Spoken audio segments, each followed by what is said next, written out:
Ana Glenda. Y un momento, hacemos pruebas y ya estamos en vivo.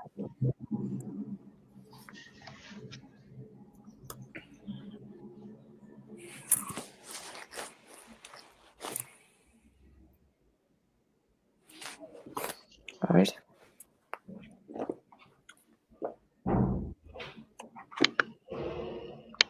Listo, estamos.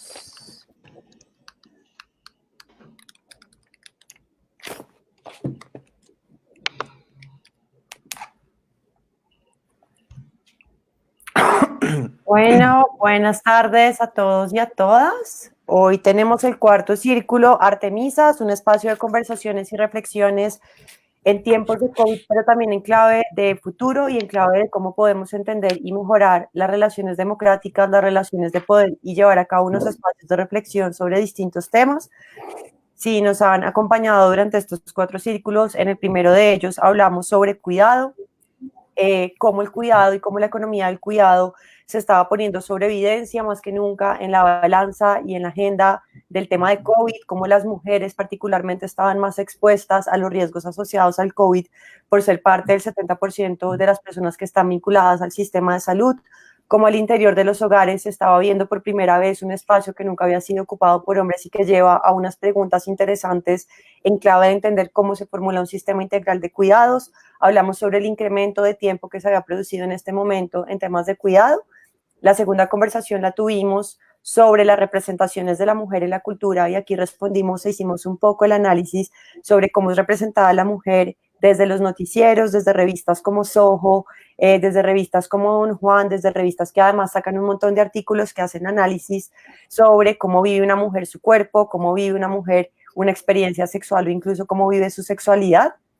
Y la tercera conversación la tuvimos con mujeres de la red de Nosotras Ahora, que están en Cauca y en Arauca, y tuvimos una visión un poco más territorial sobre cómo se está viviendo el COVID en estos territorios que no son urbanos, que están aislados digamos que los beneficios que tienen las ciudades en este momento, y por eso hoy tenemos dos invitadas y dos personas muy importantes que saben sobre un tema de seguridad humana, una mirada multisectorial y distinta al enfoque tradicional que tenemos de seguridad, con las que vamos a estar hablando, dialogando, nos van a contar en qué consiste este enfoque y van a hacer un análisis de qué es lo que está pasando en este momento en América Latina frente a la militarización y la respuesta que se está dando desde los estados de oprimir con armas, con represión, con presencia de policía, con presencia de militares, a la pandemia y al desespero que existe en ciertos lugares. Lo podemos ver en lo que está pasando en Bogotá, lo que está sucediendo en Medellín, la presencia de militares en favelas de Sao Paulo y en distintos lugares de Brasil, también lo que está sucediendo en las villas de Argentina.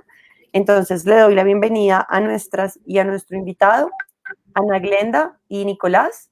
Le voy a la palabra a Ana Glenda para que se presente, nos cuente qué hace, dónde trabaja, quién es, y para que nos introduzca el tema de seguridad humana, y después le damos el paso a Nicolás Díaz, director del Instituto de Política Abierta, para que también nos cuente un poco desde el enfoque. Gracias por atender esta invitación en tiempos de COVID llenos de charlas virtuales insoportables. Muchas gracias, Juliana, por la invitación. Es un gusto realmente estar acá con todos ustedes. Yo soy Ana Glenda Tájer, soy la directora de una organización que se llama Alianza para la Paz, que trabaja en temas pues, de paz en la región latinoamericana. Tenemos algunas acciones en Honduras y ahora tenemos otras acá, bastante más amplia la cartera acá en Colombia.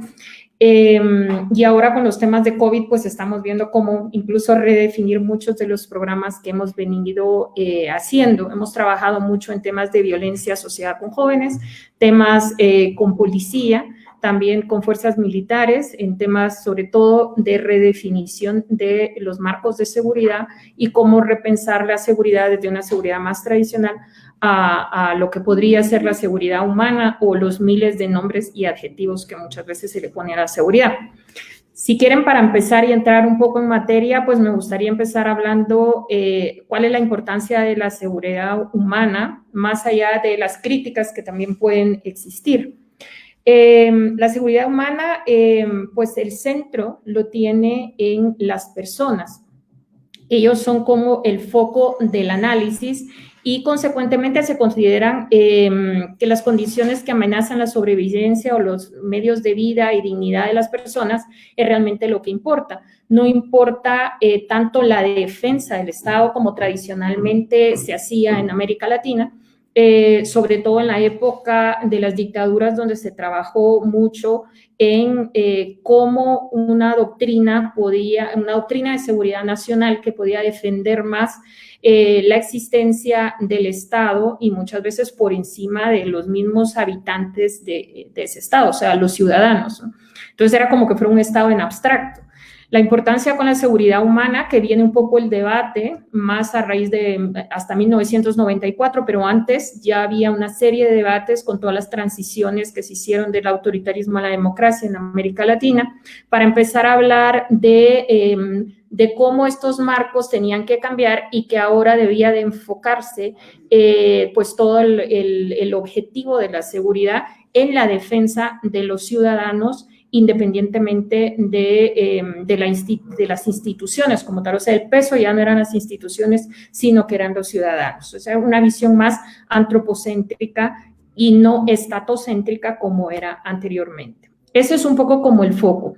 Después, cuando el concepto empieza a aparecer ya más formalmente, es a raíz de el informe de PNUD sobre nuevas dimensiones de la seguridad humana, que se publica en 1994, y ahí se empieza a considerar que el concepto de seguridad era muy estrecho, que había que hacer el concepto más amplio, y que se propone que se cambie la idea de seguridad a una seguridad del territorio, no tanto a la agresión al territorio nacional y al tema de la defensa de las fronteras, sino ya a la defensa de las amenazas que afectan directamente a las personas en las comunidades.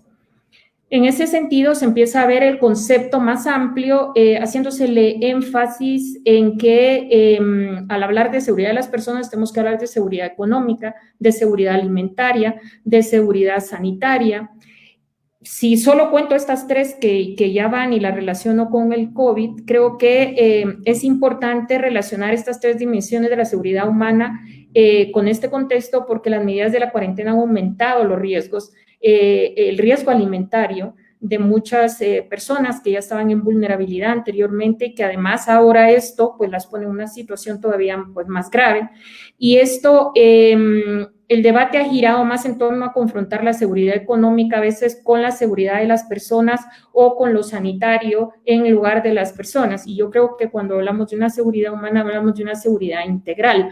También hay que ver los temas ambientales, la persona en lo individual como tal y la comunidad en su conjunto. Entonces, el concepto también tiene otra arista, que es el tema de la prevención, que es importantísimo cuando hablamos de seguridad humana, cómo hacer prevención de riesgos y más que actuar a posteriori, porque casi siempre en la seguridad se actúa más a posteriori. Entonces, ese es un elemento muy importante. El tema de las críticas que ha recibido este concepto a nivel internacional, pues han sido diversas y variadas, pero sobre todo es el tema de que es un concepto muy vago y que cuando a veces se trata de llevar a la práctica, el concepto no queda muy claro cómo poderlo pues implementar en lo concreto, ¿no? ¿Qué institucionalidad es la que responde, cuál no?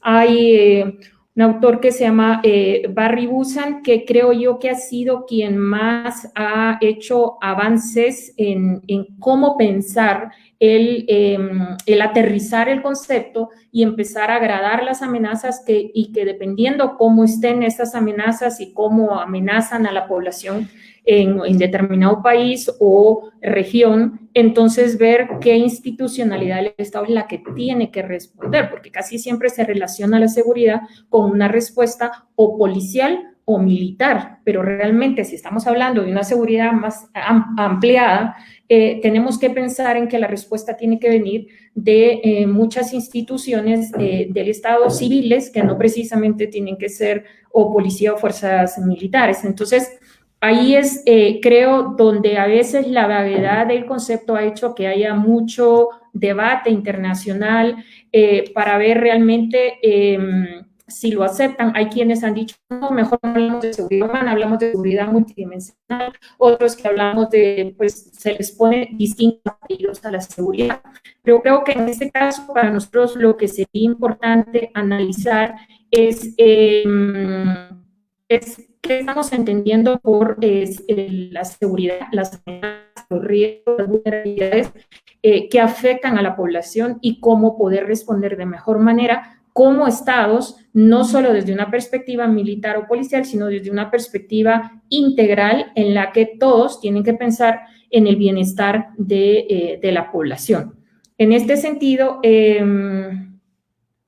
para efectos, creo yo, de esto, habría que ver qué medidas se están tomando ahorita con el COVID-19. Y ahí lo que podemos encontrar es que se han dado medidas de distinta índole y ha variado de un país a otro en la región. Por un lado están medidas de distanciamiento social, restricciones de movimiento de personas, de derechos civiles, como los relacionados con capturas o allanamientos de moradas y detecciones preventivas que se han hecho en algunas partes, cierre de fronteras también. Esto ha generado distintos tipos de impacto, también la misma problemática de COVID. Entonces, se están haciendo unas medidas, pero luego tenemos unos impactos en la población, que es la incertidumbre socioeconómica, impactos de la carga doméstica en el caso de las mujeres. También las mujeres están encerrándose en espacios inseguros con los mismos agresores. Se exacerban las desigualdades, hay mayores vulnerabilidades por violencia de género y falta de acceso al sistema de protección. La tendencia es que también la violencia de género deja de ser prioritaria inicialmente y empieza a verse más como lo importante es el tema de salud y cómo vamos a combatir esta situación de salud, y entonces ponemos todo el foco en esa parte. Creo que es interesante analizar el cómo pudiera pensarse un enfoque de seguridad humana, pero sobre todo incorporando el concepto de género. Y desde esa perspectiva creo que hay que pensar muy bien ciertas críticas que se han venido haciendo sobre todo a los marcos de seguridad más tradicionales desde el mismo feminismo. Y una ha sido la crítica de que a veces por querer brindar mayor seguridad a la población, lo que para dándose es, al hacerlo de una manera más fuerte y más militarizada, la crítica es que en lugar de ser más segura la gente, es más insegura. O sea, se reducen los niveles de seguridad para la gente. Y lo otro es el tema del espacio público y espacio privado, que casi siempre la seguridad se enfoca más en el espacio público y claro, ahorita creo yo que COVID-19 ha traído una situación que está poniendo de relevancia y que incluso el secretario general de Naciones Unidas pues lo ha puesto en la agenda bastante fuerte, y es el tema de que uno de los mayores problemas que se están teniendo en estos momentos tiene que ver con precisamente el incremento del número de casos de violencia de género que se están dando en la región y fuera de la región también. Entonces, todos estos temas son importantes, creo yo, de traerlos a la mesa y de poderlos discutir. Y el otro tema que tú mencionabas que tiene que ver con la militarización, yo lo que creo es que hay que analizar más a fondo el tema y qué entendemos por militarización y qué entendemos por el uso de las fuerzas militares para situaciones de emergencia y de qué manera se pueden utilizar.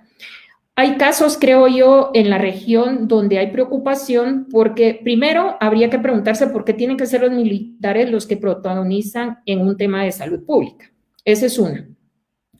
Lo otro es cuestionar si para la institucionalidad democrática y la legitimidad de los gobiernos se requiere de la fuerza para que los ciudadanos puedan hacerle caso, porque eso tiene que ver también con estados que son estados más débiles, que requieren para ello de tener una mayor necesidad de coacción hacia la misma población, porque lógicamente por la falta de legitimidad que existe, pues no hay capacidades para poder mantener pues unos canales de comunicación pues regulares, ¿no?, en el marco de un Estado de Derecho y de una democracia. En otros estados donde las instituciones democráticas funcionan y los servicios públicos también, pues realmente no ha sido necesario tanto hacer toques de queda, porque realmente la misma población por sí misma lo puede entender. Incluso yo creo que también ahí tiene que ver el tema de las grandes inequidades en América Latina y de los niveles de pobreza tan altos que tenemos, en donde también hay una gran mayoría de la población que no está teniendo acceso a poder pues estar tranquilamente en su casa porque no tienen la capacidad para poder subsistir si no salen a la calle, sobre todo porque es gente que muchos de ellos viven de la economía informal. Entonces, claro, si la economía informal no funciona y ellos pues pagan la casa por día, pues lo más probable es que los van a sacar de su casa, y hay muchos casos que hemos encontrado. Incluso aquí fue muy conocido el caso de los indígenas que estaban, que venden artesanía y que dejaron de vender la artesanía estos días y que los sacaron de la casa porque no tenían cómo pagarla. Entonces, este tipo de situaciones empiezan a generar una serie de complejidades que el Estado las tiene que analizar de una manera integral. No le puede dar una respuesta solo de decir, voy a utilizar policía o voy a utilizar militares, o por ejemplo en protestas sociales que se están dando para que paren la protesta o para que paren la situación de inconformidad, porque lamentablemente la situación cuando hay hambre se hace insostenible, y eso puede hacer que pues que las Fuerzas Armadas, que en muchos lugares habían logrado tener cierta pues redefinición, reforma, una institucionalidad diferente, pues que en este momento se pongan en riesgo al tener que estar atacando una situación y yendo en contra de la misma población para poder pararlos y que, por un lado, que no salgan de sus casas, y por otra, pues ver hasta dónde va a seguir esto, porque yo creo que parte del análisis que hay que hacer es qué tanto hay capacidad para poder tener cerrada la economía, en principio para evitar que el caos en nuestros centros de salud se dé, pero sinceramente en regiones como la nuestra, ¿hasta cuándo vamos a poder esperar? ¿Qué diferencia va a haber? ¿Cuándo esta curva realmente va a bajar para que uno diga, bueno, sí hay posibilidad de salir otra vez y volver después a entrar porque la curva de nuevo se reactive cuando la gente esté fuera? La vacuna, pues lo más probable es que tarde, lo más probable también es que en estos países tengamos más dificultades para poder tener acceso a esa vacuna, y entonces, ¿qué vamos a hacer en esos casos? ¿Cómo va a funcionar? Entonces, yo creo que parte del debate que es importante empezar a tomar en consideración es que el COVID vino para quedarse, o sea, tenemos que aprender a vivir con él. Y aprender a vivir con él significa ver de qué manera vamos a poder seguir la vida y de qué manera hay cosas que se puedan ir ajustando y pensando pues en los que tienen menos capacidad para poder subsistir, y que en eso pues no es una cuestión de utilizar ejércitos ni utilizar policías, sino que es una cuestión de utilizar pues todo el aparataje social de apoyo pues a la gente más necesitada, si realmente de alguna manera queremos no caer en una situación que incluso puede llegar a ser, yo creo que más dramática que el mismo virus, que puede ser una situación de hambre y económica tan fuerte que genere un nivel de conflictividad en la región bastante fuerte. Yo creo que me quedaría ahí por ahora para que vayamos después discutiendo, después de escuchar a los otros dos compañeros. Gracias, Ana Glenda, por tus comentarios. Ya volveremos a hablar para analizar con más amplitud varios puntos que pones sobre la mesa. Nicolás. Bueno, yo además agradezco mucho toda la introducción de Ana Glenda. Bueno, y primero agradezco mucho este espacio. Poder hablar de este tema es fundamental porque realmente es la contraposición de dos enfoques, de dos miradas, de dos focos que se le ponen a un problema puntual. Y creo que este contexto más que nunca nos demuestra por qué tenemos que hablar del enfoque de seguridad humana y por qué el enfoque de seguridad humana es muy válido en este tipo de contextos, por encima del enfoque tradicional, que es el enfoque de seguridad nacional. Entonces, claramente la primera pregunta con la que uno tiene que empezar es ¿por qué hablamos de un nuevo paradigma o por qué le tenemos que poner un apellido a la seguridad? ¿No? Porque normalmente hablamos de seguridad con apellidos, ¿por qué nacional o por qué humana? ¿Y eso qué tiene que ver? ¿Y eso qué implicaciones tiene en mi vida? O sea, algo que se ve como tan abstracto, un concepto, un enfoque, algo que puede llegar a sonar muy etéreo, porque hablamos de seguridad alimentaria, porque hablamos de seguridad sanitaria, porque estamos hablando de esas cosas, ¿no? Y creo que la primera respuesta tiene que ver con si la seguridad fue creada, fue con un enfoque de proteger la vida. Y tenemos que volvernos a esa gran idea de la seguridad. Ese ruido, yo no sé si alguien puede apagar el ruido que hay atrás, que realmente... Muchas gracias. Entonces, si algo tenemos que hablar con el concepto de seguridad es cómo protegemos la vida, cómo protegemos la supervivencia de las personas. ¿Sí? Esa es la primera pregunta que se hace, la seguridad. Pero también la seguridad sabe que para poder proteger la vida de las personas requerimos ir avanzando en una serie de capacidades, que esto es lo que trae todo el enfoque de desarrollo humano, sobre todo, para lograr ir iterando entre lograr la supervivencia, que es lo mínimo que tenemos que tener, hasta el bienestar, ¿no? Y esto es un triángulo que se va llenando, ¿no? Progresivamente, en la medida en la que logremos adquirir toda una serie de derechos, en la que logremos superar una serie de vulnerabilidades y en la que logremos traducir esa supervivencia en ejercicio realmente de bienestar. Porque la seguridad humana no solo se ocupa de la supervivencia, sino también del bienestar. Eso, digamos, en un primer nivel. En un segundo nivel, siempre hablamos de la seguridad como un ejercicio militarizante, ¿no? La mejor forma o la mejor receta para llegar a la seguridad es más armas, más policía, más control. Bueno, esto me acuerda un montón a unas conversaciones que hemos venido teniendo con mis estudiantes de pregrado que han estado analizando, por ejemplo, ahorita el tema de la sopa de Wuhan y bueno, toda una cantidad de autores. Y hoy precisamente hablaban del miedo, ¿no? Del sentimiento del miedo y lo que produce el miedo. Y el miedo realmente es el motor, es la gasolina que ha movilizado la seguridad nacional durante muchísimos años.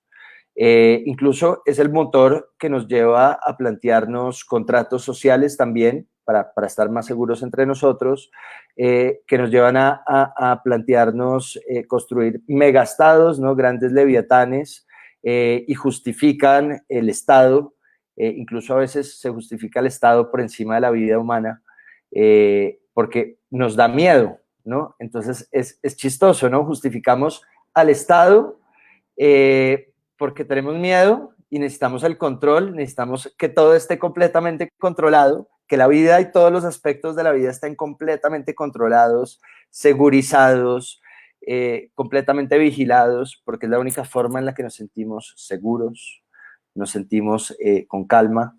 Pero después, cuando nos damos cuenta de los efectos que esto puede llegar a tener sobre las personas, sobre su supervivencia, por ejemplo, lo que está pasando actualmente en Bogotá con los casos del SMAT, que hay que decirlo, con casos de abuso policial, con casos de hipervigilancia en otros estados, con abusos a el uso de datos privados en este tipo de circunstancias, la hipervigilancia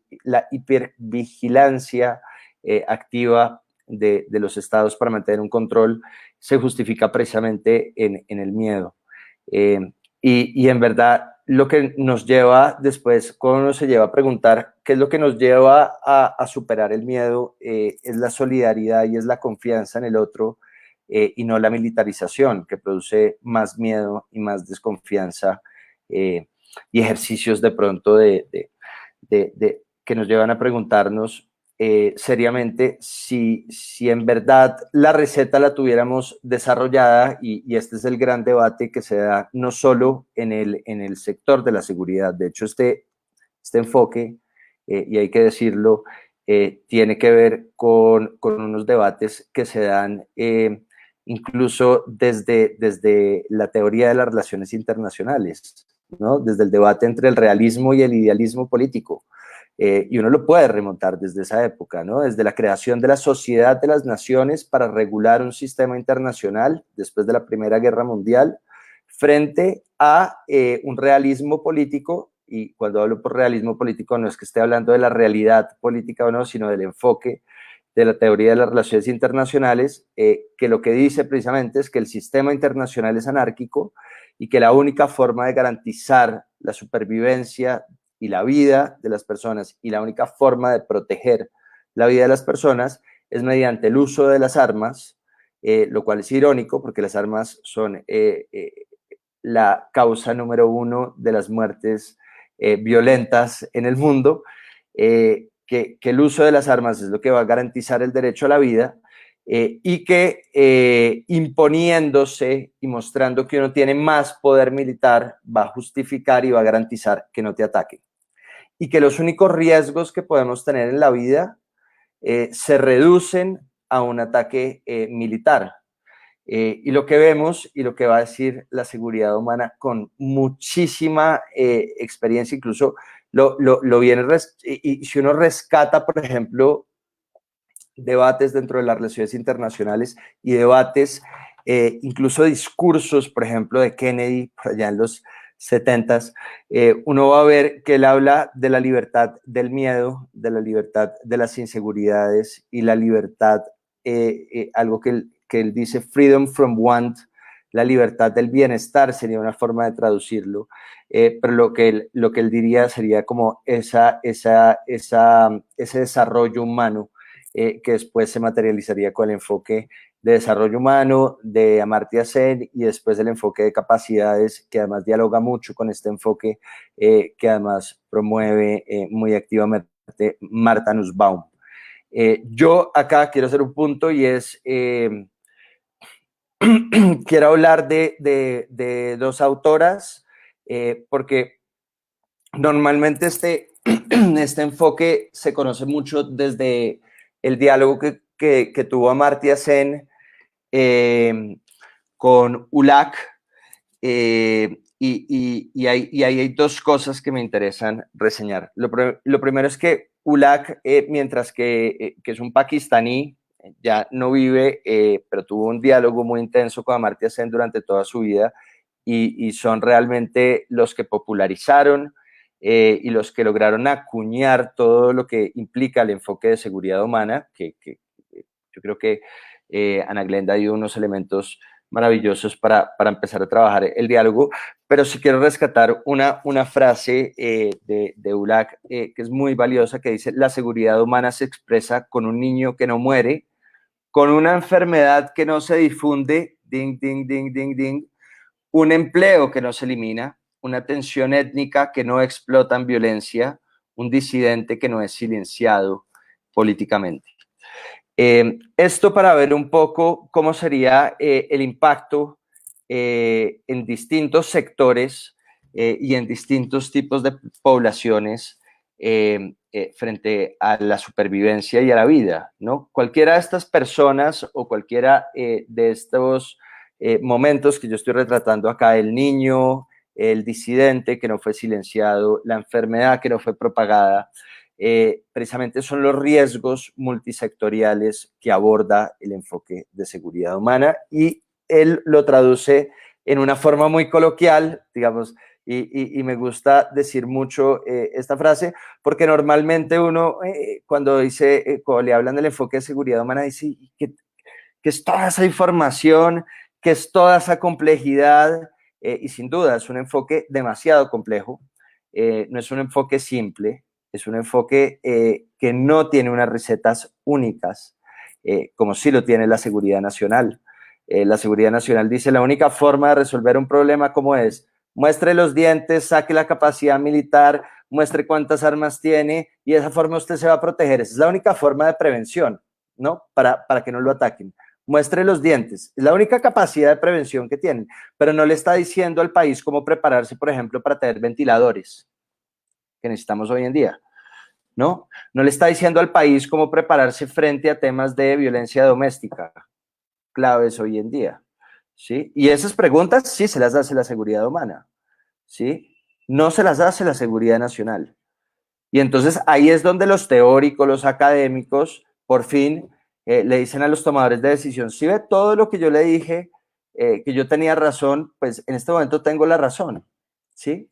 El enfoque de seguridad humana sin duda surge, digamos, se populariza y se inscribe en un marco en Naciones Unidas en el 94, como bien lo dice Ana Glenda, con ese informe del PNUD del 94, que además arranca con ese discurso de ULAC, que dice precisamente esta frase que a mí se me hace que es muy potente en sintetizar muy cortamente y vendedoramente, y ¿no? A los amantes del marketing dirán, esa es la frase para explicar la seguridad humana, y sin duda lo es, pero más allá del mercadeo es cómo humanizamos un conflicto, cómo humanizamos incluso un riesgo externo, y por eso es tan importante este conflicto, este tema, y es entender que la seguridad de las personas, y ahí voy a explicar por qué es necesario hablar de multidimensionalidad y por qué eso que Ana Glenda decía de la seguridad alimentaria es tan importante, y por qué la seguridad social es tan importante, y por qué esas seguridades con apellidos en estos contextos son tan importantes. Es porque la supervivencia de las personas depende no en la capacidad militar hoy en día de las personas, de los estados, sino en la capacidad y en la preparación de reacción que tienen los estados frente a una crisis. Y una crisis puede ser una pandemia, una crisis también puede ser un terremoto, una catástrofe natural, una crisis también puede ser incluso la caída de la bolsa, ¿sí? Que genere toda una cantidad de crisis económica y de caos que nos lleve a matarnos por el alimento. Y nosotros, digamos, y normalmente cuando está ya una crisis, se desatan otras crisis, ¿sí? Y esa es la multidimensionalidad, y es entender que el tema de salud no solo es impactado o solucionado por un ejercicio de salud, sino es entender que el impacto y la solución van de la mano, son multisectoriales. Entonces, la educación me puede llevar a mejor preparación para la salud.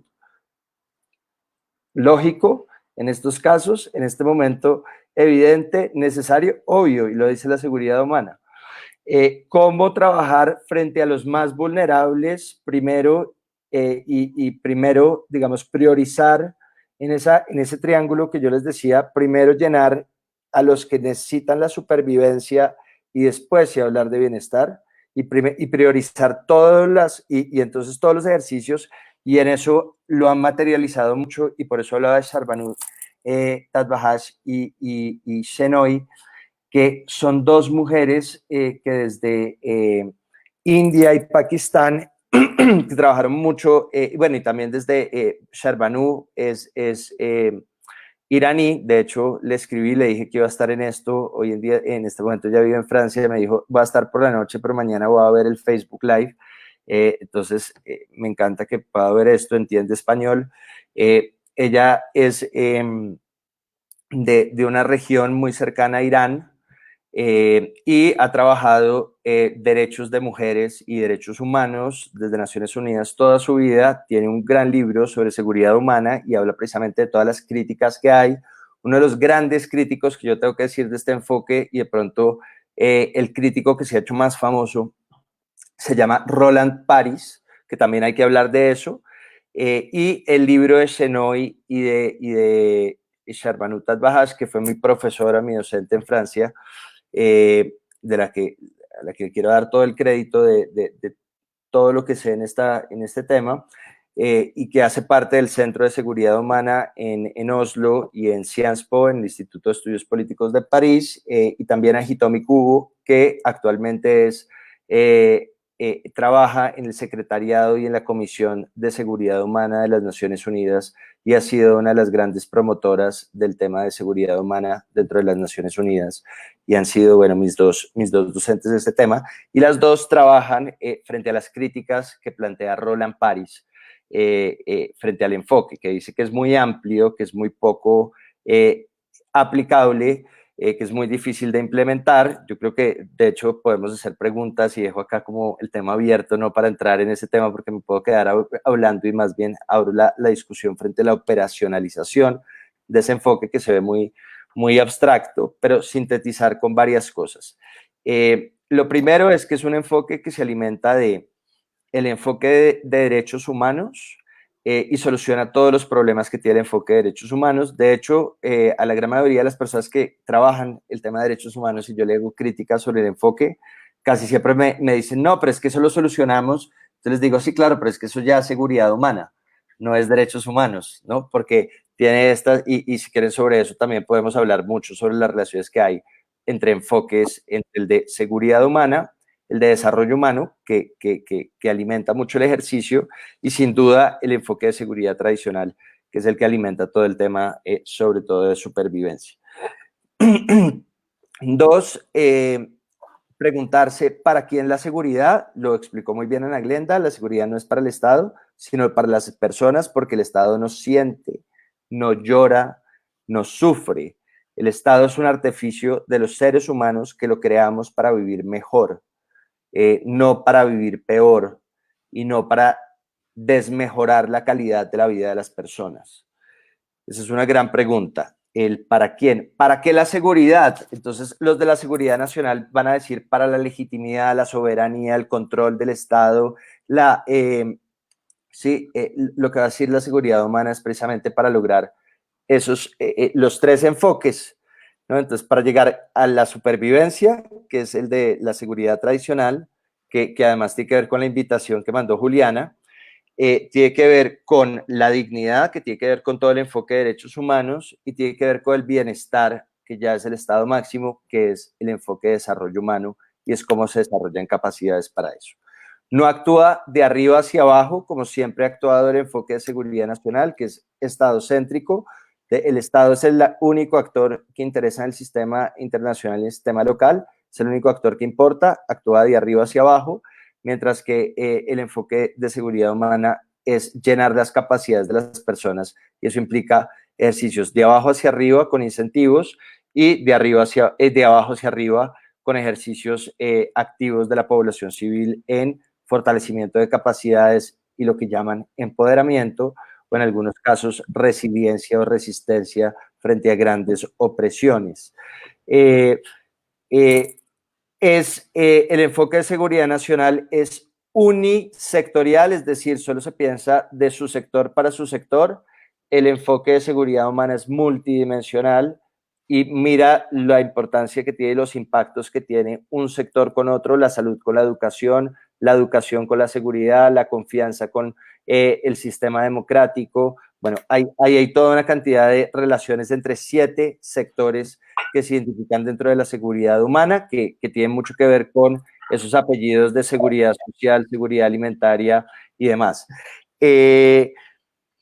Es más preventiva que reactiva, y entonces se buscan cómo crear las capacidades para prevenir o para reaccionar frente a un riesgo. No sé si han visto en Japón en terremotos, logran reaccionar y tienen un ministerio en consecuencia de seguridad humana, ¿Cómo se ha aplicado en el sistema internacional? Y ya para terminar, en el sistema internacional se ha aplicado desde las Naciones Unidas, el gobierno de Canadá tiene un Ministerio de Seguridad Humana, el gobierno de Tailandia tiene un viceministerio de Seguridad Humana, el gobierno de Japón fue el primer gobierno entero, un Ministerio de Seguridad Humana, con algo que llaman los expertos una visión más reduccionista del enfoque de seguridad humana, más enfocado a reacción y a prevención. Y para terminar, frente a quienes deberían manejar a veces las crisis, por ejemplo, en Francia, los que manejan este tipo de crisis son los bomberos.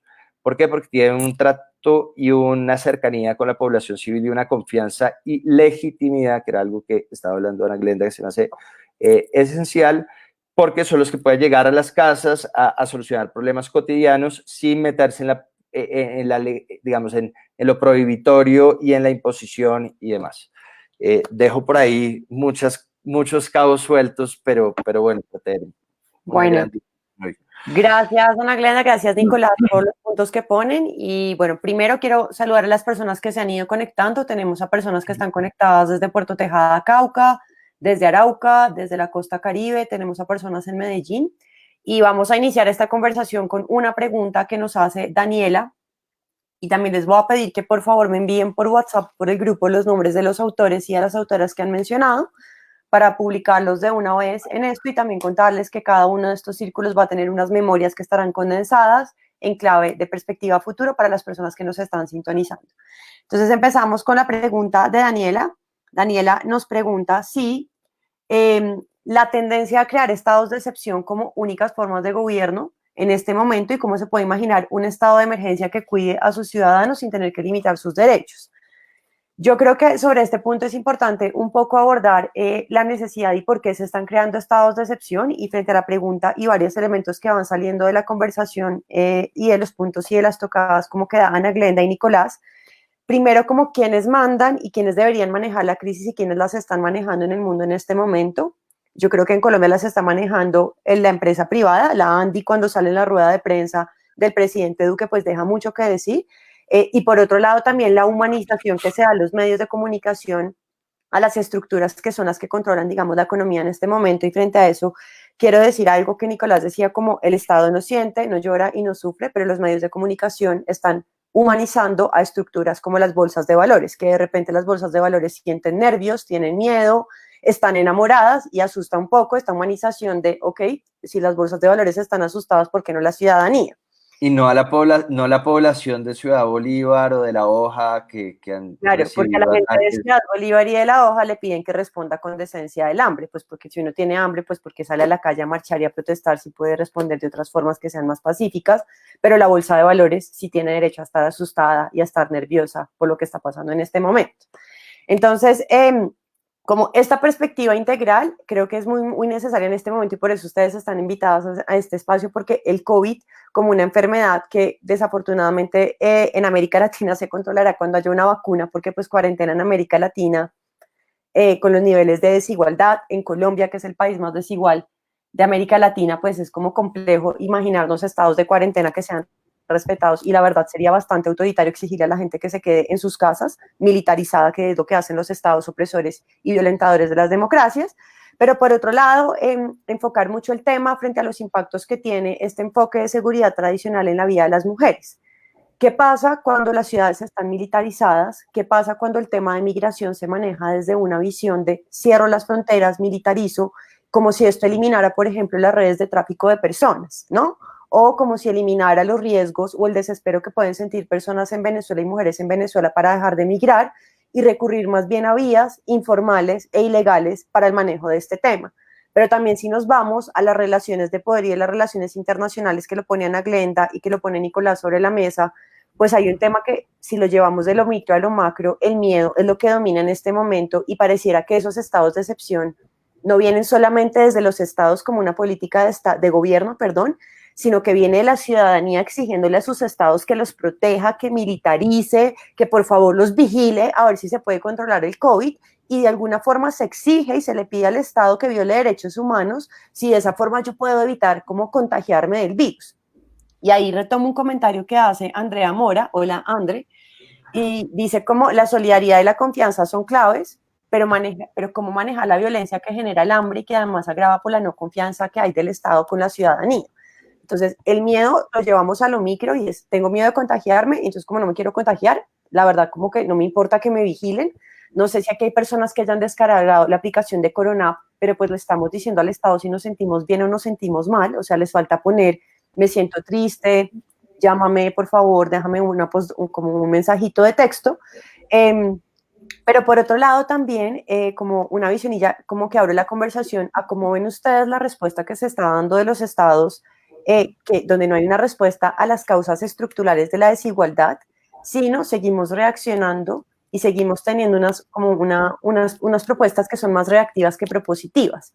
Entonces, como quisiera ya poner, como les devuelvo la palabra a ustedes sobre cómo esto se soluciona, los retos que tenemos frente al tema de confianza, o sea, el miedo es una cosa brutal, porque entonces cerramos fronteras y no queremos ver al vecino y a la vecina, y muchas personas les pasa en este momento que realmente prefieren que se cierre todo y que estén vigiladas para garantizar la seguridad inminente del contagio en América Latina, que pues yo no entiendo un poco cómo evitamos contagiarnos en un país y en una región donde la gente pues va a salir y vamos a interactuar, o si quizás estamos transitando a que a Kennedy, a que a Suba, a que a Ciudad Bolívar los van a aislar completamente para que las personas que están allá no salgan a contagiarnos a personas que estamos en otras localidades. Entonces, pues les devuelvo la palabra a ustedes.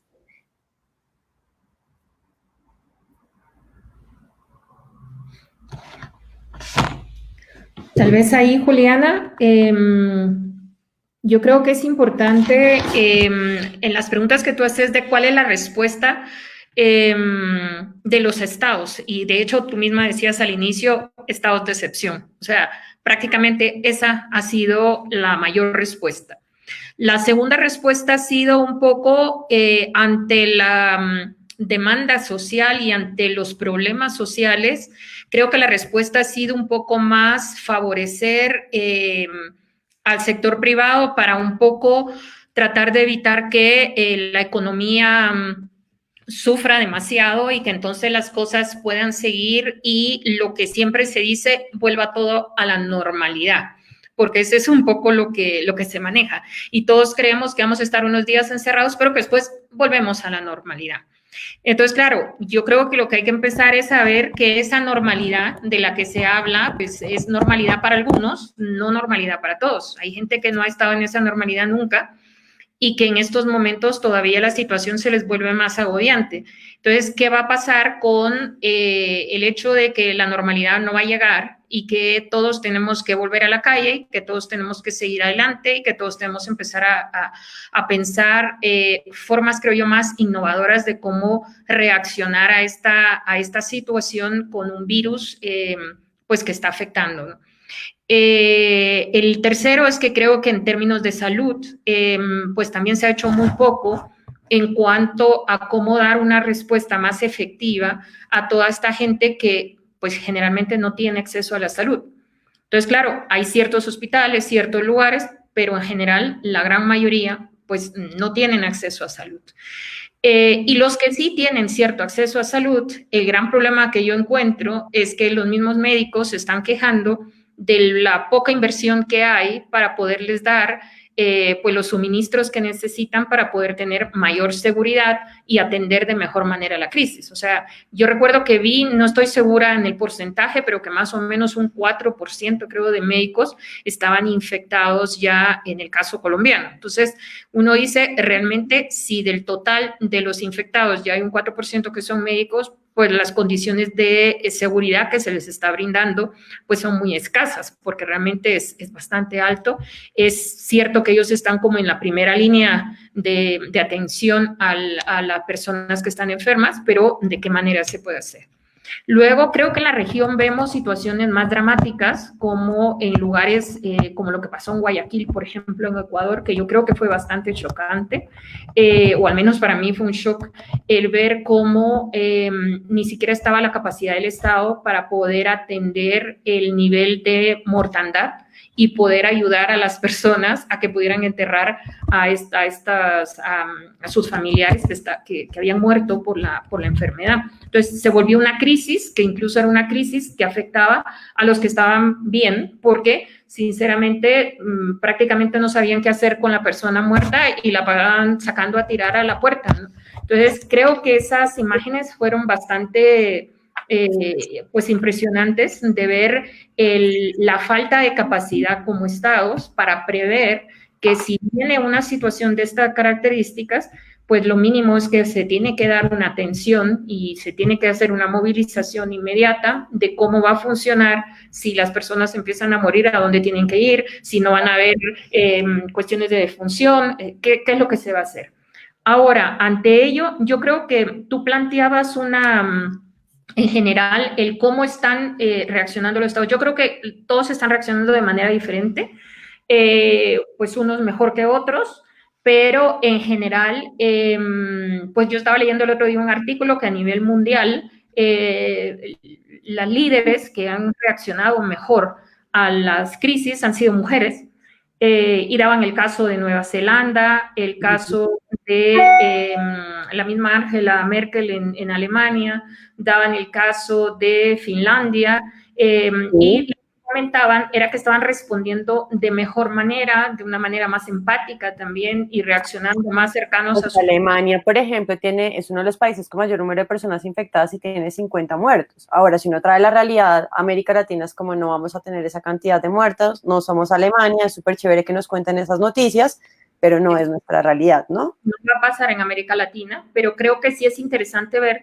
el hecho de que son mujeres las que están como presidentas manejando de mejor manera la crisis cuando hablamos a nivel global de otros presidentes en otros estados que no están reaccionando de la misma manera. En América Latina, el gran problema Brasil, Estados Unidos, que tampoco tenemos muchas mujeres en la política, y creo que esto es parte de lo que hay que ir también estimulando. Lo que sí creo que es muy importante es lo que mencionaba Nicolás antes, que es el tema del miedo. Porque al final hay un debate muy grande en seguridad que ha sido, creo yo, histórico, y en algunos casos en los debates histérico, sobre qué es más importante, si la seguridad o la libertad. Entonces, entre eso de que yo prefiero la seguridad o este es un caso extremo y yo necesito libertad, pues libertad no tengo seguridad o lo contrario, creo que en ese debate se para un poco perdiendo a veces como el foco de lo que realmente es importante traer a colación. Y yo creo que lo que hay que traer a colación es que lo que se necesita es pensar cómo utilizar más las capacidades resilientes existentes en nuestras poblaciones, porque hay muchas capacidades que no se utilizan. Yo creo que quienes los han estado utilizando de mejor manera han sido organizaciones criminales, lamentablemente. Y vemos en el caso de... Pero también podemos hablar de organizaciones criminales que son estatales, ¿no? O sea, tenemos narcoestados, narcogobiernos, o sea, si nos vamos a países como Venezuela, pues la organización criminal, ¿quién es? Cuando te lo traía yo como ejemplo, me refiero más casos, por ejemplo, en Centroamérica, las pandillas, sí, como en algunos casos ellos han estado controlando casos para que la gente salga o no salga y han estado como ayudando a los mismos gobiernos en esa línea. O casos en los que ha sido el crimen organizado, como en el caso de México, donde son los que han estado llevando comida a la gente más necesitada porque el Estado no está llegando a hacerlo. Entonces, yo lo que creo es que del lado de los estados, el gran problema es que ellos tienen que empezar a darse cuenta que este es un rol que les corresponde a ellos, y que para eso los tenemos ahí, para eso pagamos los impuestos todos los ciudadanos, para que de alguna manera jueguen ese rol de facilitadores y de mediadores en la sociedad, y de tener cierto liderazgo para poder encargarse de que efectivamente la gente pueda tener acceso pues a las necesidades más básicas. Si esto no lo teníamos antes del COVID, ahorita con el COVID esto va a empeorar. Y lo triste es que una cosa es hablar del deber ser y otra es de la realidad. Y en la realidad lo que estamos viendo es que la respuesta está siendo más una respuesta, pues por un lado, de choque, de confrontación, de uso más de ejércitos para evitar que pasen unos a un lado o a otro, o más de ver cómo contener, pero lamentablemente vemos muy poco en acciones que vayan a hacer alguna ayuda en lo social. Lo que tú decías antes, cómo manejar la violencia que genera el hambre, pues es imposible que la manejes desde una perspectiva militarizada o policializada, porque si se maneja desde esa perspectiva, la situación va a ser peor, porque lógicamente esto no me va a calmar el hambre, eso lo que va a hacer es o matarme o golpearme o meterme en prisión. Y de las prisiones no hemos hablado, pero ese ha sido un eterno tema en América Latina. Y ahorita, con la crisis del COVID, es uno de los temas que está saliendo a relucir y a mostrar mucho de las debilidades que históricamente han tenido, pero sobre todo el hacinamiento y cómo se va a manejar, el control y sobre todo el hecho de decir hay cierta gente que no necesita estar en prisión, sino que podría estar en la calle haciendo con otro tipo de seguimiento, pero sin necesidad de estar dentro. Lamentablemente en nuestras prisiones, en general en América Latina, hay mucha gente que incluso está olvidada y no se sabe, y ni siquiera le han hecho una condena. Está supuestamente haciendo prevención todavía porque no se ha llegado a hacerles un juicio. Entonces, creo que ahorita esta crisis lo que sí va a hacer es exacerbar mucho todas las problemáticas que ya veníamos arrastrando en la región, porque sinceramente ahorita se van a ver más, pues van a quedar como más en evidencia, ¿no? Si antes era como un iceberg que enseñaba la punta, ahorita yo creo que salió el bloque de hielo y que estamos con el bloque de hielo en el frente. Y el gran problema que yo encuentro es que creo que del lado de las autoridades no hay todavía como mucha claridad de que el bloque de hielo está afuera y que hay que hacer algo con el bloque, porque ya no es solo un poquito que sale y que lo hundo y después sale otro poco y lo vuelvo a hundir, sino que ahorita ya es el bloque más en grande, ¿no? Entonces, esa es la parte que creo se va a tener que pensar de mejor manera y que lamentablemente, más que desde la parte de los gobiernos, creo que ese es el rol que le toca más a la sociedad en su conjunto, a las comunidades también por su lado, de cómo empezar a tener mayor organización, a exigir mayor transparencia y mayor compromiso a las mismas autoridades del tipo de políticas que se están ejerciendo. Tú pones un tema sobre la mesa que se lo voy a volver a Nicolás, que hizo con un parche de amigos una página que se llama el Parche Solidario y que tiene que ver con todas las formas de solidaridad que surgen, pero que también llevan a pensar como por qué la sociedad civil se ve obligada a responder a lo que el Estado debería hacer, ¿no? O sea, ¿por qué tenemos que dar mercados? ¿Por qué tenemos que preocuparnos por el tema de salud? ¿Y qué tipos de Estado estamos pensando? Pero entonces encontramos como dos posiciones que quizás que se dan en este momento. Un poco más los estados de América Latina que están desesperados y van a seguir desesperados. Y por otro lado, la admiración de América Latina a como casos como el de China, donde dicen, no, pero es que la gente allá es súper disciplinada. Pues claro, tienes un militar que te está diciendo que te va a matar si sales de tu casa. O sea, no hay un tema de libertad, como no tienes libre albedrío. Y por otro lado, también está el tema de transparencia que se maneja desde la sociedad civil para el manejo de recursos, ¿no? O sea, a veces raya un poco esa línea que no es tan clara en que hasta dónde llega la sociedad civil para ayudar, pero quiénes están detrás de eso, cómo estamos usando esta pandemia para hacer campañas políticas, para pensar en ocuparnos el poder más adelante, pero entonces cumplimos y suplimos lo que el Estado no está haciendo en este momento, nos convertimos en un Estado benefactor de alguna forma que después vamos a ocuparlos el tema de poder, y está relacionado con una pregunta que nos hacen que tiene que ver con la solidaridad del montón de donaciones y recursos para responder a la crisis, pero que poco se habla de cómo se hace control a estos recursos. ¿Cómo ven este tema? Que se puede hacer para evitar en contextos como el nuestro aumentos de corrupción y mayor vigilancia sobre estos temas? Y también creo que pongo el tema sobre la mesa y es quiénes están detrás de estas ayudas y cómo esa solidaridad también se convierte en una bandera política que a veces también como que se produce en censura de no podernos pronunciar frente a esto.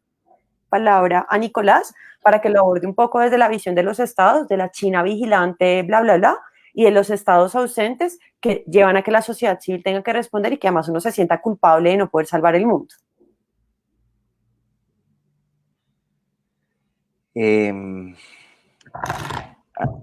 Acá hay un debate muy interesante, ¿no? CISEC versus... Bueno, no, mentira, no nos metamos en esos debates tan filosóficos, pero sí tiene mucho que ver con eso y es... y yo todo lo encuentro en por qué es tan importante tener respuestas y entendimientos y comprensión multidimensional o multisectorial y eso qué significa. Creo que Ana Glenda lo explica muy bien con el ejercicio de la pregunta de cómo manejar el hambre. Entonces, si yo respondo desde el sector de seguridad con represión, que es normalmente cómo reacciona alguien que está en crisis, y voy a hablar de esto porque es muy importante el tema de crisis y el manejo de crisis dentro del enfoque de seguridad humana. Y es como yo lo manejo. Entonces, con cualquier crisis, digamos, una forma de solucionar cualquier crisis puede ser militarizar. Y a veces cuando hay estado de excepción, precisamente la militarización está bien aceptada por la población civil. Y eso me conecta con otra pregunta, y es, que creo que es la pregunta de Andrea Mora, de, eh, de todo el tema de solidaridad, que es un poco lo que ya dije digamos, del sí, tema, o sea, como como la solidaridad controla el hambre, por ejemplo. sí, y quién debería ser como al final como el responsable de este ejercicio. Y al final como una respuesta, entonces hay dos tipos de respuesta, ¿no? Como una es, ¿cuál es la agencia? Neoliberal y comunista, no me entiendes. El estatal, yo diría, digamos, el bottom-up y el top-down, ¿sí? Uno es cómo la comunidad, la sociedad empieza a generar unas dinámicas, incluso de colaboración, que pueden ser mucho mejores que unas dinámicas de miedo y de segurización y de aislamiento. Por ejemplo, en edificios donde hayan personas mayores se puede generar toda una cantidad de protocolos en el cual nunca se exponga a esa persona mayor, ¿no? Digamos, pasar por toda una cantidad de procesos previo a que haya un contacto con esa persona mayor. Y eso tiene que ver con prevención, pero también tiene que ver con, digamos, y la prevención tiene mucho que ver también con algo, y es un concepto de pronto que no hemos abordado, que tiene que ver con la previsión, y que tiene que ver mucho con la prospectiva y que tiene que ver con la creación de escenarios futuros. Y ahí vuelvo al tema de crisis y reengancho. El tema de crisis a mí se me hace fundamental, y es porque cuando uno tiene una crisis, uno tiene un problema, normalmente uno piensa en caliente y soluciona mal. Soluciona las cosas, digamos, ¿no? Me llegó el problema, la papa caliente, entonces empiezo como a tirar la papa de un lado al otro para que no me queme y no sé qué hacer y no sé quién botársela y no sé, sí, y eso es un poco lo que pasa en una crisis. Las personas más calmadas, más racionales y que pueden ver a más largo plazo, y que no se dejan afectar por la emocionalidad, eso no es una virtud que tengamos todas y todos, yo particularmente no la tengo, pero en la medida en la que logremos más inteligencia emocional, uno puede manejar mucho mejor el ejercicio de crisis. Claro, alguien me va a decir, ¿cómo Que, usted le pide a alguien que tenga inteligencia pero, por ejemplo, emocional sobre ese cuando tema, tenga, quiero que cuando lo tenga... relacione con Claudia, por ejemplo, con Claudia López, porque me acuerdo de una entrevista de Yolanda Ruiz que le hace a Claudia, y Sí, Claudia está con la voz partida, a punto de llorar, y entonces sí. también creo que esa traducción de la inteligencia emocional Ujú, es una especie de manipulación, o sea, tenemos que ujú. aprobar a todo porque Claudia está a punto de llorar y porque es más humana porque intentó llorar, o, ¿sabes? Cómo manejamos ese tema también de la inteligencia emocional desde el liderazgo en Sí, tiempos de crisis, desde la no, ciudadanía y desde el Estado. sí, y por eso empecé, o sea, desde arriba hacia abajo, yo sí siento que, y voy a poner una metáfora, no sé si han visto historias han escuchado historias de teatros o de sitios públicos que tienen un pequeño incendio y se mueren más personas por la misma ansiedad y por lo que produce el mismo ejercicio de pánico y de miedo, y la gente pasa una encima por la otra, ¿no? Es como no pensar en el otro. Y es como una reacción humana naturalizada y demás. Cuando uno tiene hambre, es natural que uno salga a buscar el alimento y yo sé que hay personas que están pasándola muy mal en todos los territorios de Colombia, y me siento muy imbécil diciendo necesitan tener inteligencia emocional. No. A lo que voy es, en este momento de crisis, sí se necesita de muchísima colaboración, de muchísimas redes de apoyo, que es algo que también rescata mucho. Esto no lo habla tanto Charbonneau, lo habla mucho más Hitomi Kubo en otro texto que sacó sobre mujeres y empoderamiento de mujeres en el Medio Oriente. Pero hablaba mucho de, y bueno, eso es más bibliografía y literatura que creo que le sirve a muchas de la audiencia que le interesa sobre todo ver además cómo esto tiene una perspectiva de género que sin duda tiene mucho que ver con todo el ejercicio de riesgos y cómo uno analiza vulnerabilidades, porque uno cada vez que analiza vulnerabilidades dentro del enfoque de seguridad humana, siempre uno analiza quiénes son los más vulnerables en esa lógica multidimensional y cómo afecta mucho más esta. Entonces, unas personas con mejor educación o con mayor capacidad o con mejores redes de solidaridad o de afectos o eso que hablan safety nets, logran resolver los problemas de una forma más fácil. Y hay una frase que se me hizo muy importante y la retomo en este momento, creo que fue Alain Badiou, que dice, la pandemia, igual que el capitalismo, se reproduce y reproduce las desigualdades a unas potencias supremas. Y eso que él dice, para resumir, tiene mucho que ver con la multidimensionalidad y con la intersectorialidad. Y vuelvo con lo que empecé, ¿sí? Y es, hay impactos multisectoriales positivos y negativos. Y tenemos que entenderlo de esa forma. Entonces, en contextos donde hay más impactos negativos, es algo, y me perdonarán los consumidores recreativos de drogas, hay algo que le dicen círculos viciosos. Los consumidores me siempre critican el término porque dicen, ¿por qué se mete en ese término de círculo? Pero el círculo vicioso es como un sector impacta negativamente el otro y ese se impacta negativamente y impacta negativamente el otro. Entonces, claro, la persona que tiene hambre tiene más necesidades y tiene más riesgo al contagio porque tiene que salir, tiene que exponerse más. La mujer que tiene un ejercicio o tiene un poder patriarcal mucho más fuerte dentro de la casa, está expuesta, es mucho más vulnerable que una persona que viva sola o que sea soltera y no tenga, digamos, el compromiso. Una persona, o sea, las vulnerabilidades se reproducen exponencialmente y esto se puede ver en lo que se llaman las matrices multidimensionales o multisectoriales de riesgo. Entonces, y ese es el otro lado de la respuesta, es, digamos, por un lado, la sociedad civil tiene que empezar a generar unas dinámicas de solidaridad y colaboración distintas y de trueque y de, digamos, en momentos de crisis tiene que acudir a otro tipo de lógicas y a reinventar otro tipo de dinámicas. Y por el otro lado, el Estado sí tiene que ejercer un ejercicio técnico en el cual microfocalice su ayuda y microfocalice estos impactos sectoriales que tiene un sector con el otro y priorice los más vulnerables. Siempre tiene que... Pero, y digamos, y el tema de más vulnerables está toda la interseccionalidad, no solo el ejercicio del enfoque de género.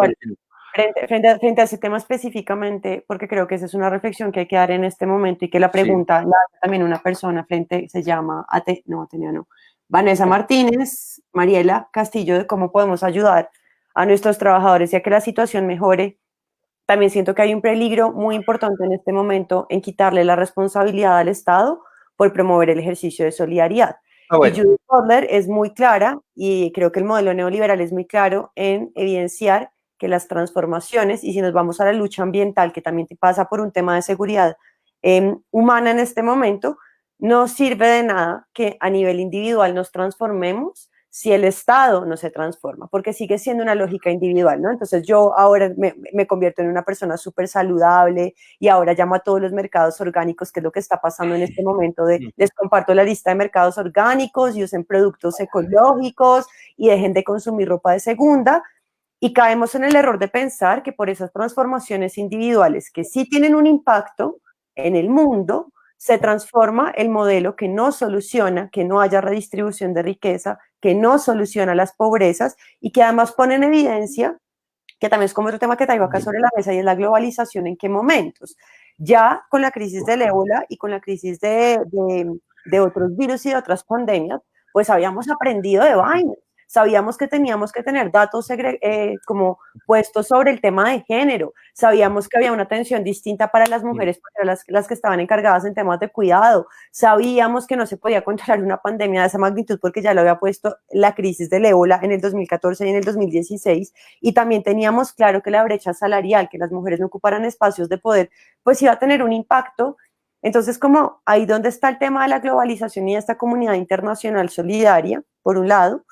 Por otro lado, salirnos un poco de la burbuja del privilegio, y lo digo porque acá hay mujeres que estamos en ciudades con privilegios, personas que se están conectando con privilegios, pero también tenemos a mujeres que están en Arauca, en Cravo Norte, hay mujeres que están en Cauca, que no pueden hacer cuarentena, que el problema de ellas no es el COVID solamente, sino que tiene que ver con el trabajo y tiene que ver con el cuidado y también tiene que ver con la pregunta que pone Atenea, que pone el tema del cuidado sobre la mesa, y es, también podemos entender el cuidado a nivel micro e individual de decir, ay, no, tienes que redistribuir las tareas en el hogar, que es un poco la visión desde el Estado, del Ministerio de Salud, de sacar unas piezas de sensibilización de cómo redistribuir las tareas al interior del hogar, pero no solamente pasa por eso, pasa también por el Estado garantizando un sistema integral de cuidados, por el Estado garantizándole seguridad laboral a los trabajadores y a las trabajadoras de la salud, pasa por cuestionar el sistema económico y el sistema político,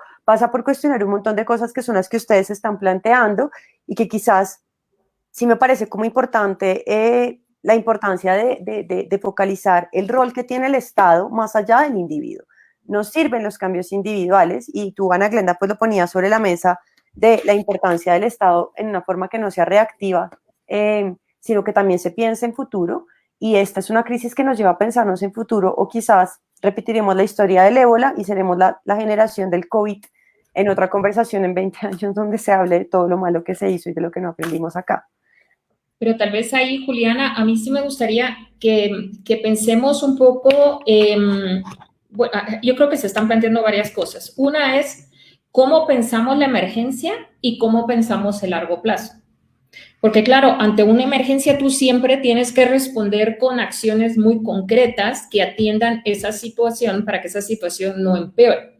Entonces yo creo que unas medidas son las medidas que se tienen que hacer para la emergencia, tanto del Estado como del resto de la sociedad.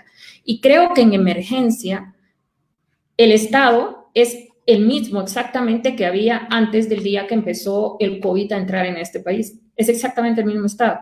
Y ese Estado era un Estado inequitativo, era un Estado en el cual pues no había una respuesta, y sobre todo a los territorios más retirados de las áreas como pudiera ser estar en Bogotá o estar en Medellín. O sea, en los territorios de este país la institucionalidad en la mayoría de los casos no te llega, y cuando digo la institucionalidad hablo incluso de policías y militares que prácticamente son los que llegan a la mayoría de lugares. Con lo cual la situación es grave, porque entonces el Estado ni siquiera tiene presencia, ni siquiera tiene control territorial.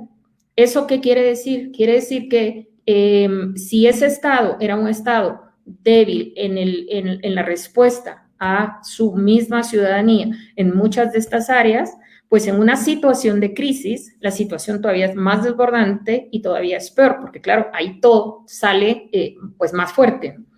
Entonces, yo lo que creo es que ahorita, en una situación de emergencia, sí es importante y es necesario que todos los que podamos de alguna manera ayudarnos y que podamos de alguna manera colaborar con las personas que están siendo las más afectadas por la crisis, es muy importante que se haga. O sea, en este momento no podemos decir le corresponde a uno, le corresponde a otros, porque realmente es una situación de emergencia en la que mucha gente está pasando hambre.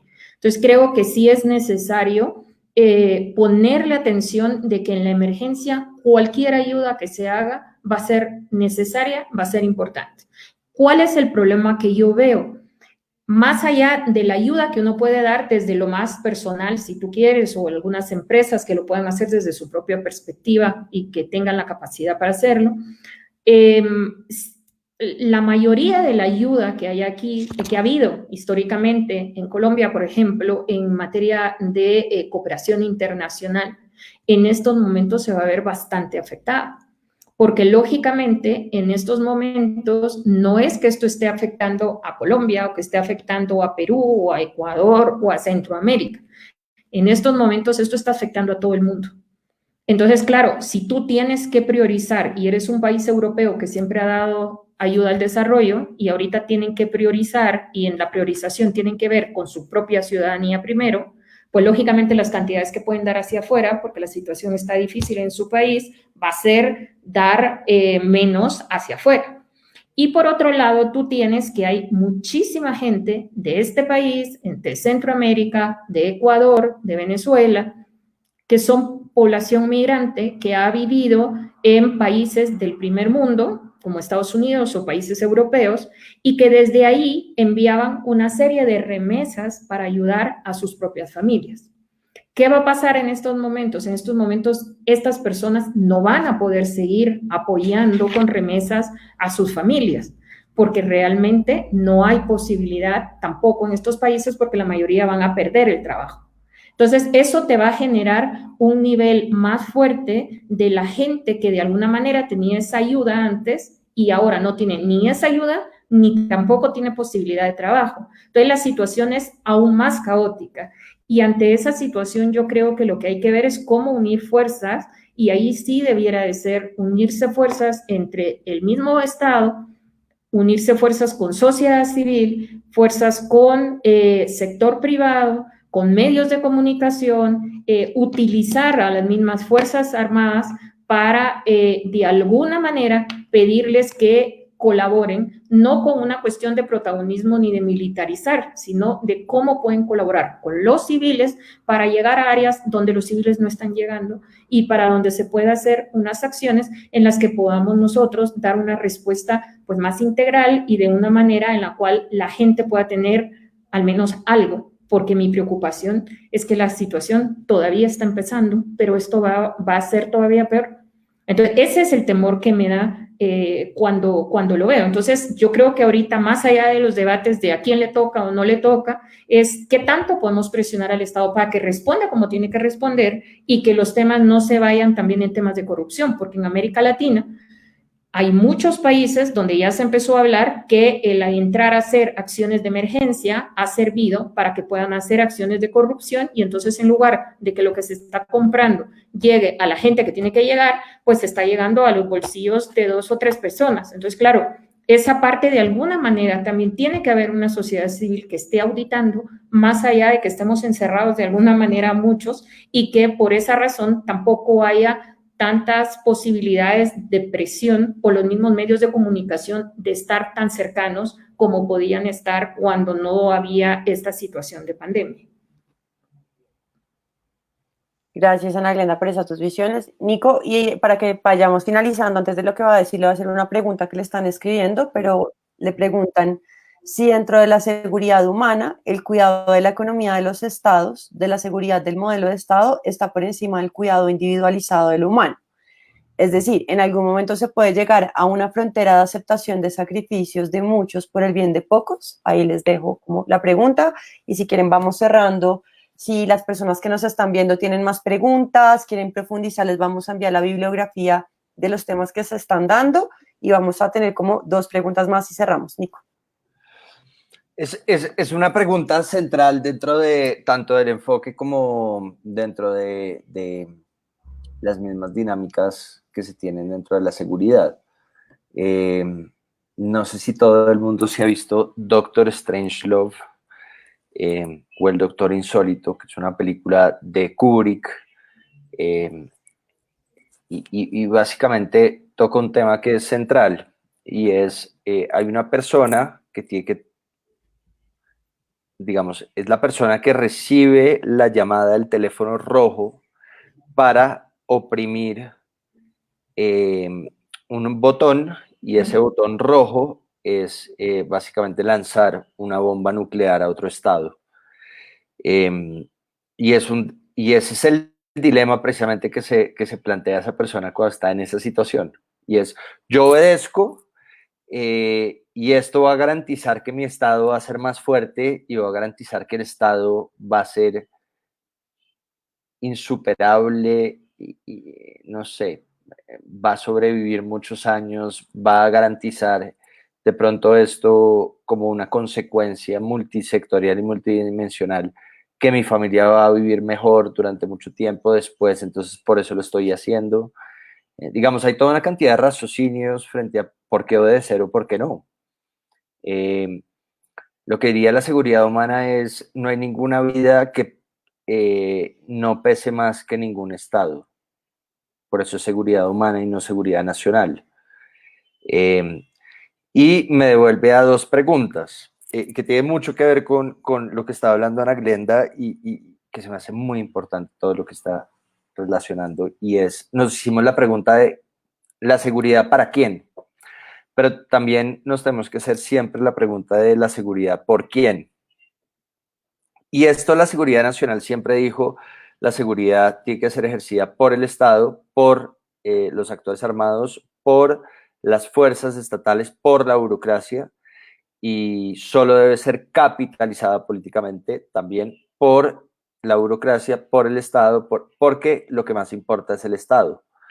Y me devuelve a lo mismo, lo que más importa, según la seguridad humana, es el humano, es el individuo, es la vida, en fin.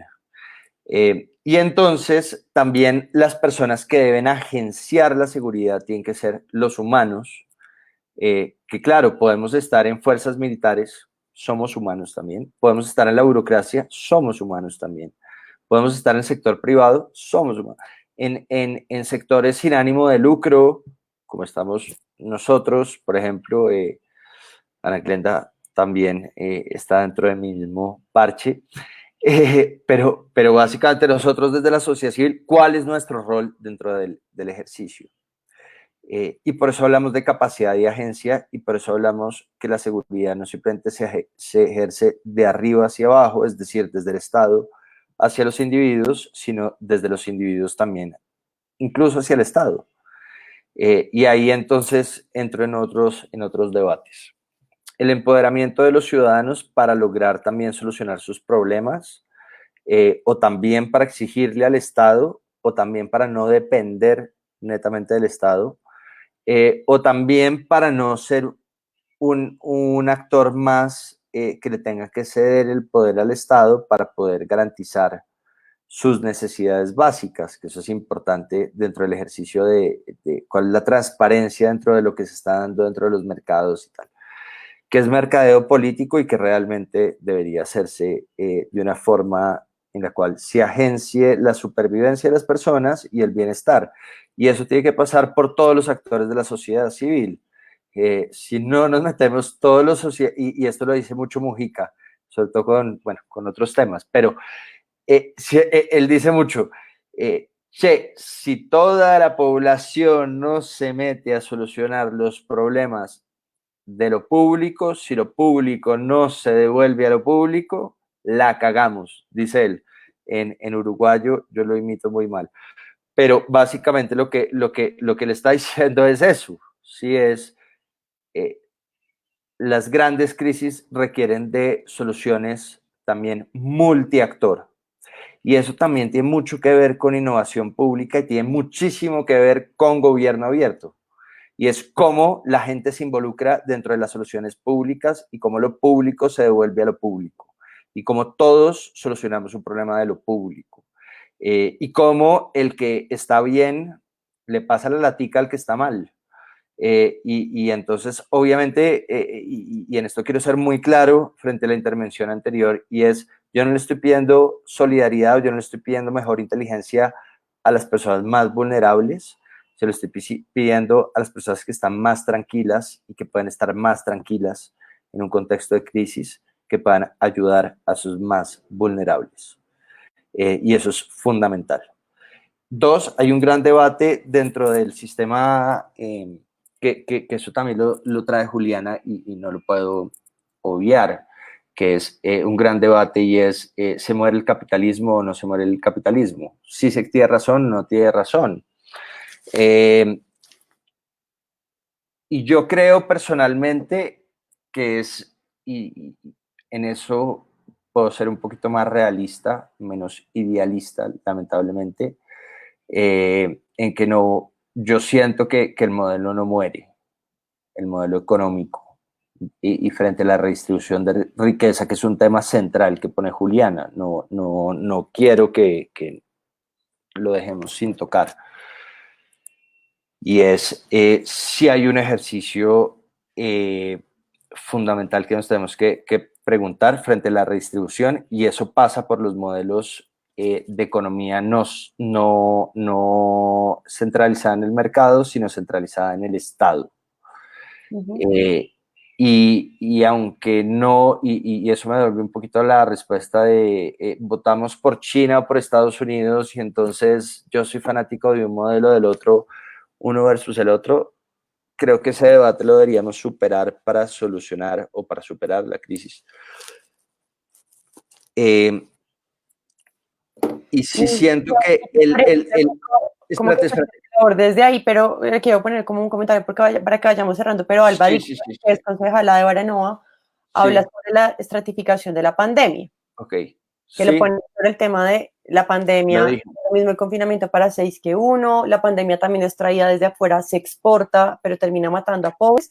Entonces, como ¿cuál sería el análisis de eso que usted está proponiendo de sociedad civil? ¿Cómo exigimos una transformación del Estado a ese modelo económico que usted propone en este momento para redistribuir la riqueza? Y ahí, entonces, con la agenda que se haya desconectado, listo ya. Si quieres, bueno, puedes ahí conectar con la respuesta, con la pregunta con Glenda, pero yo termino además con algo que tiene mucho que ver con esa pregunta que acabas de hacer, y es, sí, la pandemia se redistribuye mucho más fuerte con la misma redistribución del capital, ¿sí? Los más adinerados, los más afortunados, son los que más fáciles van a superar la pandemia, los menos, o los más vulnerables, o donde hay más riesgo, y lo he dicho durante todo son los que más van a sufrir. ¿Cómo se redistribuye eso si no es vía Estado?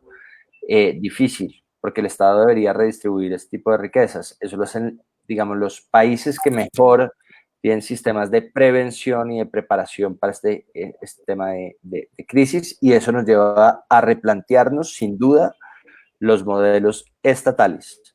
El modelo económico se hace muy complicado replanteárselo en este momento, porque yo creo que se reinventa a una velocidad absurda, y reinventa además las mismas desigualdades, y reinventa, porque además, o sea, piensen la plata no se está yendo a ningún lado, y eso lo decía por allá en la sopa de Wuhan. La plata no es que, sí, es que dejamos de decir que hay más crecimiento, porque hay menos gente que está dispuesta a confiar e invertir, etcétera, etcétera. No es que haya una crisis económica realmente, pero sí puede afectar, o puede llegar en ese impacto multisectorial o multidimensional. El sector de la salud puede infectar o puede afectar el sector económico, y por eso las condiciones de vida de las personas, y sobre todo las personas más pobres, son las personas que más sufren. Entonces, ¿cómo superar eso? Pues sí, hay que generar un modelo de bienestar que sea redistributivo. Otra vez, no hay nada que hacer, y para reactivar la crisis también se requiere un modelo de bienestar. También el capitalismo lo necesita. O sea, el capitalismo también necesita del socialismo para reinventarse. Entonces, yo por eso me fui a términos más filosóficos, y es, ¿se va a acabar el capitalismo? No se va a acabar. Es mi posición personal. Ana Glenda, se acaba, se acaba, y cerramos con esta pregunta de si se acaba o no se acaba el capitalismo, porque ya llevamos 1:28 y okay. Eso. Pero el rol del Estado sí debe cambiar, y el rol del Estado sí tiene que ser más estados de bienestar, más estados preventivos, más estados que inviertan en generar toda una capacidad que nos lleve a superar la crisis, y eso pasa por tener más ventiladores, pasa por tener más líneas de atención para temas de violencia de género, pasa por tener muchísimos más fondos de inversión en crisis, pasa por fortalecer a los desarrolladores cívicos que están generando soluciones y colaboración en línea, pasa por mejorar también y fortalecer organizaciones de madres cabeza de familia y organizaciones, digamos, que se ocupen. Por voltear toda la sociedad. Pasa por prepararnos para la siguiente pandemia o quizás para la segunda ola de COVID. Ana Glenda, tú te cedo la palabra. No, yo tal vez voy a empezar diciendo que no creo que el capitalismo se va a acabar, ni creo, como muchos piensan, que después de esto casi que vamos a salir siendo seres humanos distintos. O sea, los seres humanos somos seres humanos y vamos a seguirlo siendo hasta el fin de los tiempos, o sea, seres humanos iguales, con la diferencia, creo yo, de que algunos van a tener enfoques más solidarios para darle respuesta a la crisis, y otros van a tener pues una respuesta un poco pues poco solidaria y más individualista, y creo que eso va a seguir primando en el mundo, nos guste o no nos guste. Entonces, lo que sí creo es que el COVID como enfermedad nos iguala de alguna manera a todos, porque le da por igual a unos como a otros, y eso nos va a dar exactamente igual a todos. La diferencia que no nos iguala es la capacidad que tenemos los individuos o los ciudadanos de poder tener acceso a todo lo que puede ser las redes de salud. Y entonces, si no tenemos ese acceso a la salud, entonces... Pero no solo acceso, también es de riesgo. No, yo creo que riesgo ahorita tú podrías decir de los que están encerrados y los que no, por ejemplo, pero sinceramente en determinado momento esto tampoco puede seguir muy largo aún en la gente que está encerrada. Entonces, cuando no esté de tanto y salga, igual va a poder contagiarse. ¿Cuál es la diferencia? Que aunque todos nos podamos contagiar por igual, y eso no va a haber fronteras ni va a haber personas, el tema es que si yo tengo la capacidad para ir a un buen hospital donde me atiendan, después de que se me pase el COVID y estoy comiendo bien, estoy fuerte, después de que me pase la enfermedad, sigo mi vida normal. Pero a otra persona que no tiene esas condiciones, que está mal alimentado, lo más probable es que cuando le dé, el COVID lo mate. Entonces, ahí es donde empiezan las inequidades, no por la enfermedad en sí, porque la enfermedad nos puede dar por igual a todos y se contagia muy fácil. El tema es cómo estamos, qué capacidades tenemos y qué vulnerabilidades tenemos, para que ahí es donde se vienen las inequidades y las desigualdades en la sociedad. Entonces, creo que ese es el gran tema, y el tema que nosotros tenemos que ver de qué forma se va a poder trabajar, pues presionando a la parte pública y viendo de qué manera se involucran otros sectores para darle pues la mejor respuesta posible, porque realmente es lo único que creo que podemos hacer de una manera solidaria a todos. Nico. No, rápidamente, que estoy de acuerdo con todo lo que dijo Ana Glenda, excepto en ese punto final de que de pronto nos puede pegar igual o tenemos el mismo riesgo todos de ser contagiados, pero lo que cambia es la capacidad o después y yo sí creo que hay muchísimo más riesgo en poblaciones vulnerables, por muchísimos sentidos. Primero porque tienen que salir más, ¿sí? Digamos, una persona y simplemente preguntar probabilidades de riesgo. Una persona de clase alta puede hacer un mercado para un mes. Una persona que no tiene la misma capacidad adquisitiva tiene que salir mucho más. Y ya eso, exponencialmente, las probabilidades de riesgo son absurdas. Lo mismo si hablamos y ahí hablo de toda la interseccionalidad, que de pronto no era ahora ese tema, y tiene mucho que ver con las cárceles además. Pero claramente los más vulnerables, y conjuntamos condiciones no solo de género, que también tenemos que superar esa visión simplemente de género, que hoy hicimos mucho enfoque solo digamos en cómo esas desigualdades se enfocan o son mucho más disidentes en género, pero esto si lo combinamos con orientación sexual, evidentemente se incrementa. Si lo combinamos con y peor género. discapacidad, o sea, piensa un discapacitado, una persona con problemas de movilidad, poder salir de su casa genera toda una cantidad de contactos y de riesgos que se incrementan exponencialmente, simplemente desde ahí. Totalmente de acuerdo, pero solo te comento algo. Yo lo que creo es que estamos hablando de la ahorita, que tenemos la capacidad muchos de estar en nuestra casa, pero yo creo que esta capacidad se nos va a acabar pronto porque no va a haber otra opción. Y ahí todos vamos a estar expuestos al virus. Lo más probable es que la mayoría nos infectemos y aprendamos a vivir con él. La única diferencia es que van a haber quienes tienen capacidad para tener medios de cómo superar la crisis y quienes realmente ni siquiera lo van a poder contar. De acuerdo. Sí. Listo. Bueno, les agradecemos mucho por haber participado en este espacio. Quedan varias reflexiones sobre el enfoque de seguridad que se ha dado desde la visión tradicional de la militarización, pero que desconoce el tema de bienestar, de la libertad, de necesidades básicas, del respeto de los derechos humanos, con una mirada mucho más multisectorial que comprenda la magnitud de las crisis que, como lo mencionaba Nicolás y Ana Glenda, no solamente pasan por una pandemia de salud, sino por cualquier otro tipo de crisis, y que también nos da como una luz sobre las medidas que deberíamos tomar en el corto, en el mediano y en el largo plazo. Por otro lado, hacer un llamado también a entender que este enfoque de seguridad humana permite acercarse de forma diferencial al tratamiento y a la inclusión de las mujeres dentro de la sociedad. Nosotros hacemos parte del mercado informal, somos el 70% de las personas que están a cargo de cuidado en lo público, siendo enfermeras. Alejandra muy bien lo mencionaba, el 90% de las enfermeras en Colombia son mujeres, y eso además tiene que ver con la brecha salarial, que las mujeres se ganan 28% menos que los hombres, y al estar más expuestas, al tener un personal de salud que se va a infectar, como lo mencionaba Ana Glenda, del 4% de personal de salud que está infectado, pues es un riesgo muy alto, no para las personas que podrían tener acceso a los respiradores, que también sobre ese tema creo que hay un tema de la concentración de la riqueza en los países desarrollados, o sea, ¿dónde está la solidaridad de enviar desde esos países a nuestros países, pues, ventiladores? Y por otro lado, también unas apuestas que tengan que ver con un cambio de roles y quizás unos estados que tengan como pilar el cuidado, ¿no? Que para mí es un poco el enfoque de seguridad humana, y es el cuidado de los derechos humanos, el cuidado de las libertades, el cuidado de las necesidades, que es el tema que se pone sobre la mesa. Entonces, les agradecemos muchísimo por este espacio. Les voy a pedir que nos envíen bibliografía que tengan, videos, podcasts, todo lo que quieran enviar. Y a las personas que se conectaron y que nos enviaron sus preguntas, muchas gracias. Publicaremos y recibirán a sus correos y también a través de la página el newsletter y el resumen de lo que hablamos hoy. Gracias, Nicolás y Ana Glenda, por este espacio y por este tiempo. Y nos vemos dentro de 8 días a la misma hora, a las 5 p.m. Que estén bien. Gracias. Adiós.